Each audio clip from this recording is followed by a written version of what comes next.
I was offered $5,000 for a video. But this was when I was like 19. I was like, double it. And I'll walk outside and I'll give it to a homeless person. And they're like, no, you won't. And I was like, double it. And I was like pacing around my neighborhood for 3 hours convincing this guy, like on the phone, just double the money. I promise the video will go viral and I'll give it to a homeless person. I was like, $10,000 just looks better in a title. It'll get more views. I promise your app will do better. A lot of times people, oh boy, it's like they think their videos are better than they are, honestly. And tell them, Jimmy, tell them. I mean, they do that, and they have horrible friend groups because you really are like the type of YouTubers you hang around. It's getting people with the right YouTuber friend group that aren't pussies and will actually tell them when their content's bad and like actually roast it and help them get better in a nice, positive way. Basically what I did was I somehow found these other like 4 lunatics. 3 of us were college dropouts. 1 was a high school dropout. And 1, I don't know, he just like quit his job. We were all super small YouTubers. And we basically talked every day for 1,000 days in a row and did nothing but just like hyper study like what makes a good video, what makes a good thumbnail, what's good pacing, like how to go viral. We would just get on Skype every morning, and like some days like I'd get on Skype at 7 a.m. and I'd be in the call until like 10 p.m. and then I'd go to bed and I'd wake up and I'd do it again. We'd do things like take 1,000 thumbnails and see if like there's a correlation to the brightness of the thumbnail to how many views it got. Imagine a world where it's just you working solo and you work 12 hours a day every day for like a year. And you're just grinding, you make a mistake, you learn from it, you grind, you make a mistake, you learn from it, and you do that for like a year. And then imagine a different world where you have 4 friends who are also equally grinding in something similar. Friend number 1 makes a mistake on Friday, he teaches the other 4 people. Friend number 2 makes a mistake the next week, teaches everyone. And then like you're all learning from each other's mistakes. You're all constantly studying 24/7 and downloading each other. Like after a year, you're like 2 years ahead of the guy who was just solo. Do you frequently go that far out of your way to capture the thumbnail? Yeah, I mean, of course, everyone should. If people don't click, they don't watch. So you want to give them something to click. Something a lot of people forget is like unsuggested on phones, thumbnails are really fucking small. So like people are editing thumbnails full blown on their computer. And when you shrink it down, you can't see. We try to all around be above the rest. Anyone can clickbait, but do you actually like deliver on it? We say we put 100 million Orbeez in the backyard, we put 100 million Orbeez in the backyard. Your title and thumbnail set expectations. Like what you're saying is like, I like bananas. And what you need is bananas are the best goddamn food on the planet. Like that's the type of opinion you need. Like you need something like how to get 100 million views on YouTube, or not even that, that's not strong enough. You need something that makes people go, what the fuck? What the fuck did he say in that video? What the fuck?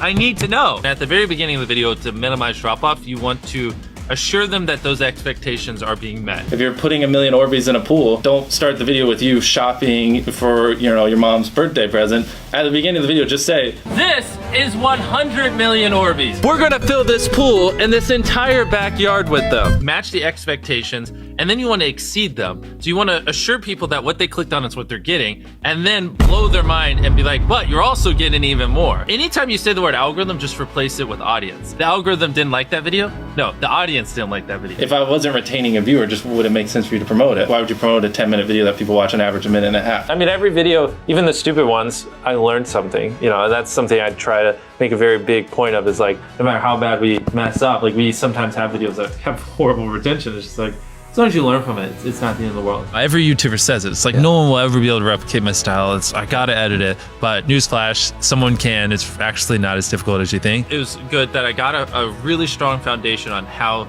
YouTube works and how the style of videos I wanted and everything before I scaled up the team, if that makes any sense. I just want to make sure that's clear, because I've seen people try to build the team without foundation and knowing how to do well. I know that if we film this video, it will do well, just because I've spent a decade of my life hyper obsessing over YouTube and I have a good pulse on it. But if you didn't have that, then you wouldn't know. Like, you wouldn't be able to spend $4 million on a Squid Game, because you might lose $2 million and then you can't pay your people. But of course, yeah, if I didn't have these people, I couldn't do half the stuff I do. For the last like 8 or 9 years, like every dollar I've made, I just spent it the next month on content. And I just did that every single month, and it just kept getting bigger and bigger, and here we are. Since I was 13, there probably hasn't been a single hour that's gone by that I've been awake where I haven't thought about YouTube. Like, I'm just focused on making the best videos possible, period. I don't care about making money. I don't care about time. I don't care about anything. I just want to make the best videos on the planet. Literally all the algorithm does is reflect what the people want to a T.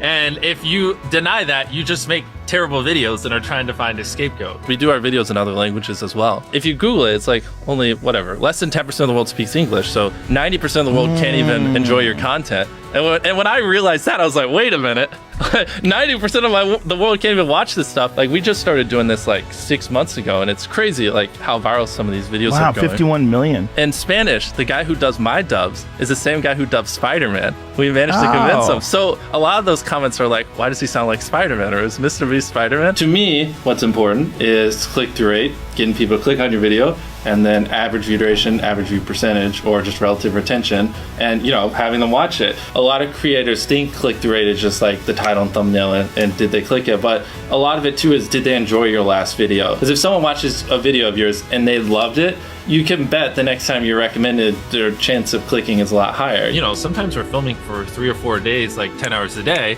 30, 40 hours of filming plus months of setup, whereas most creators probably film for a couple hours and set up for a day. Outside of just filming, we brainstorm video ideas, relentlessly, hours every day. By always doing all those things, it just distinctively sets it so far apart that it's basically, in my head, it's like, why would you not watch it? Viewers aren't stupid. They can tell when you half ASS, I don't know if I'm allowed to curse, a video, or if you really put in effort. And if they can tell you're putting in a lot of effort, they're gonna be more likely to click on future videos. And that snowballs. And because once you build that trust, they get to a point where it doesn't matter what you upload. They just know it's high effort and they just know it's great.